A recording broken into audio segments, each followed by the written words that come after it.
Psalm 107. Man, I got really stuck on verse 1. Give thanks to the Lord, for he is good. And he is. I don't always feel that he's good, and it doesn't always. I'm so vain. I probably think this song is about me, but anyway, hair's going everywhere here. He is good.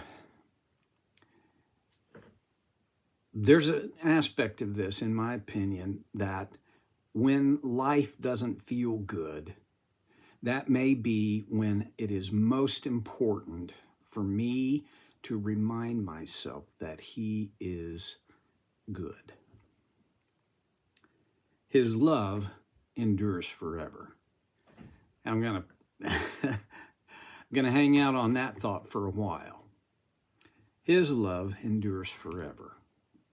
So this is not the only place in the book of Psalms that this idea, and actually these very words, come up.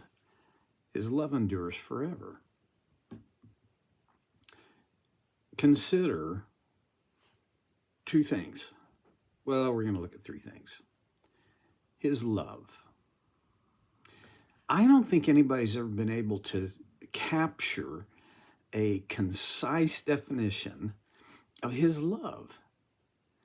His love is, well, it's unconditional. Now, that's a concept that we kind of think we can get, but I think all we do is tug at it around the edges. Truly unconditional love. Is there anybody that you have ever known that has absolute unconditional love?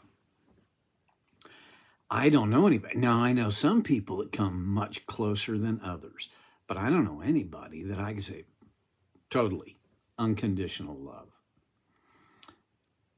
All people that I know, and I mean, obviously I don't know everybody, but everybody I've ever known, there have been good lovers and men and women who come much closer to this ideal of unconditional love than other people do.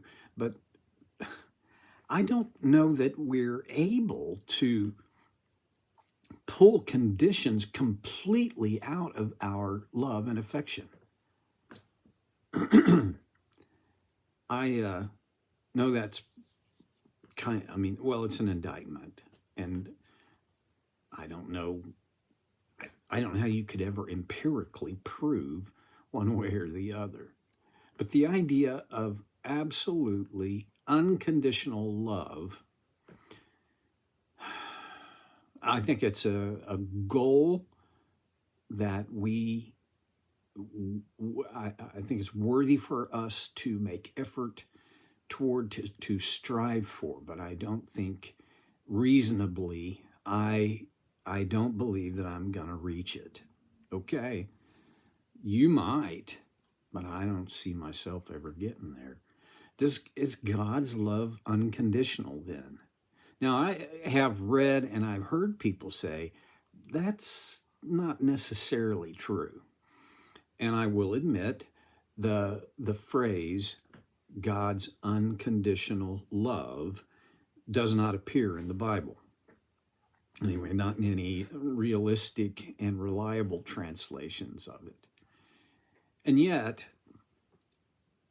I wonder if sometimes we mistakenly interchange God's blessing, which is conditional, with his love, which is unconditional. You do realize that I can be loved by a person and not blessed by them. And a couple of reasons for that. Sometimes I do and say things, I live in such a way that I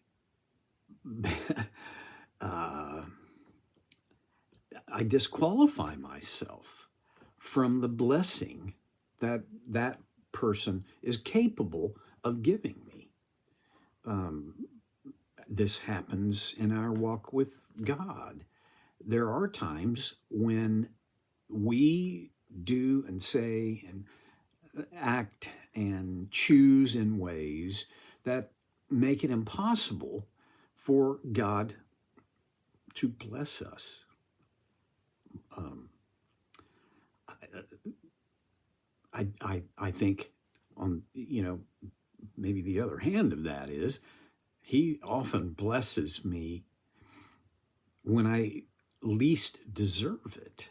And so I'm not saying if you want any blessing from God, then you better chin up and you better fly right and you better do the right things and you just try harder. I don't think that's what I mean. But what I do mean is God's blessing is not equal to his love. God's blessing is always a result of his love, but it is not equal to it. His love, I believe, to be without condition. Me receiving, experiencing, and the blessings of his love in my life, well, that is conditional. It starts with this. I believe that I have to accept his love, and frankly,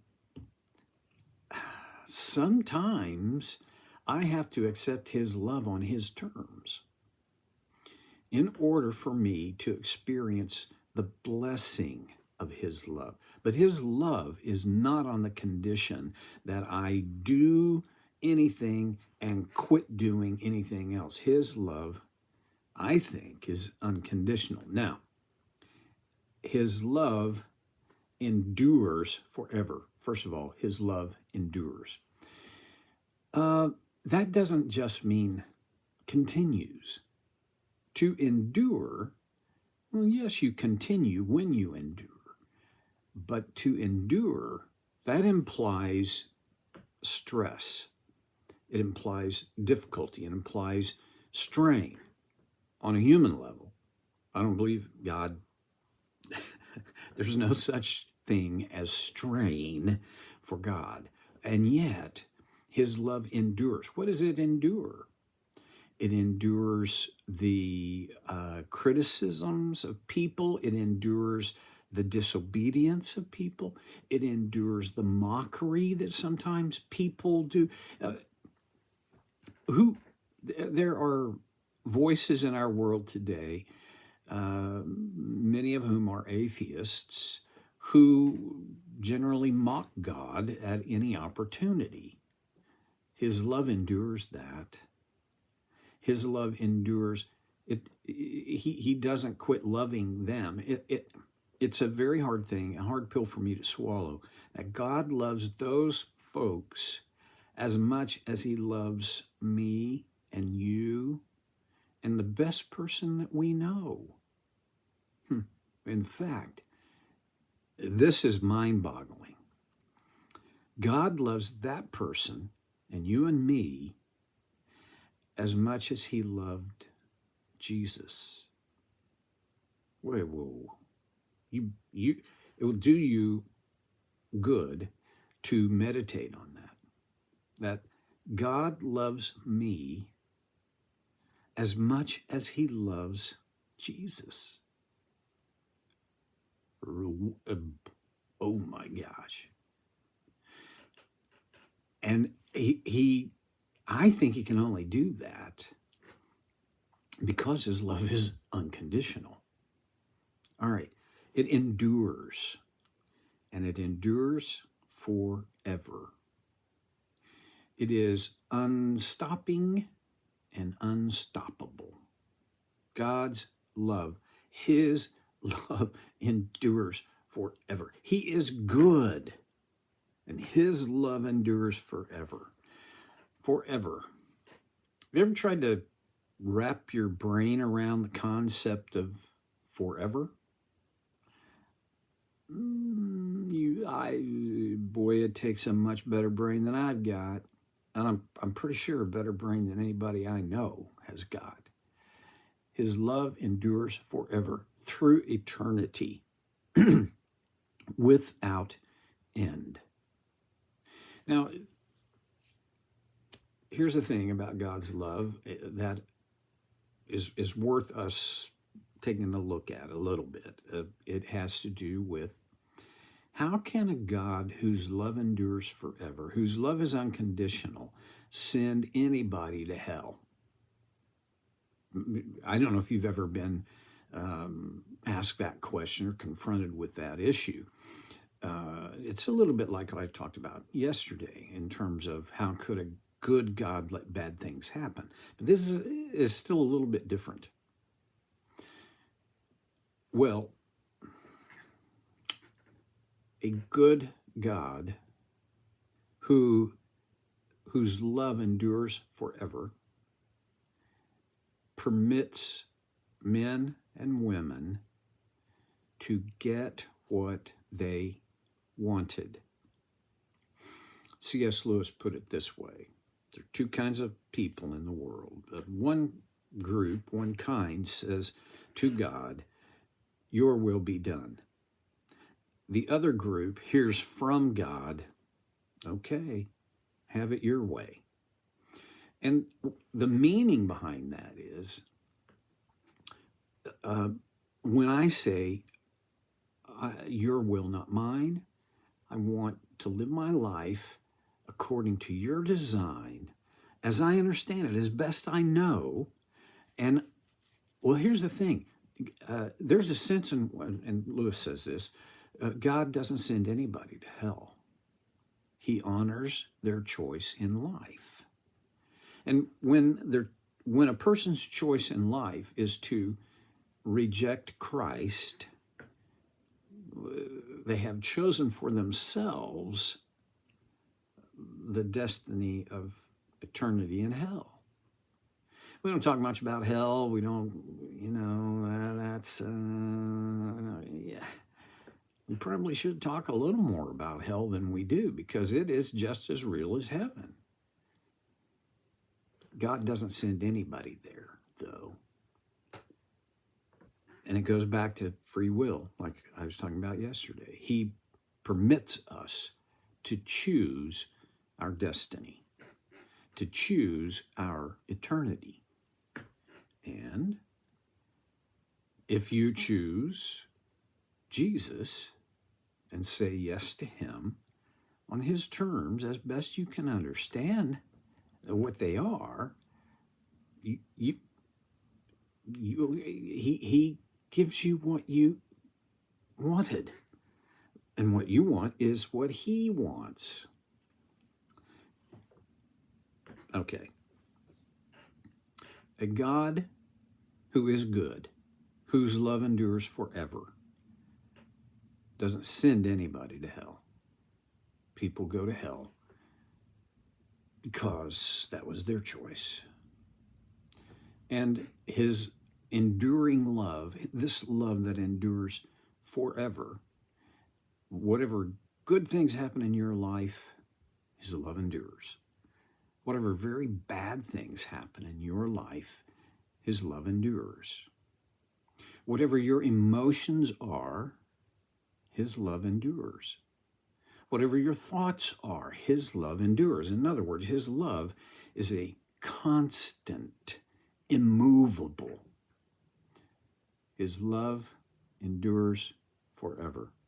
Great, fabulous, cornerstone, central, essential concept in the life of walking with God.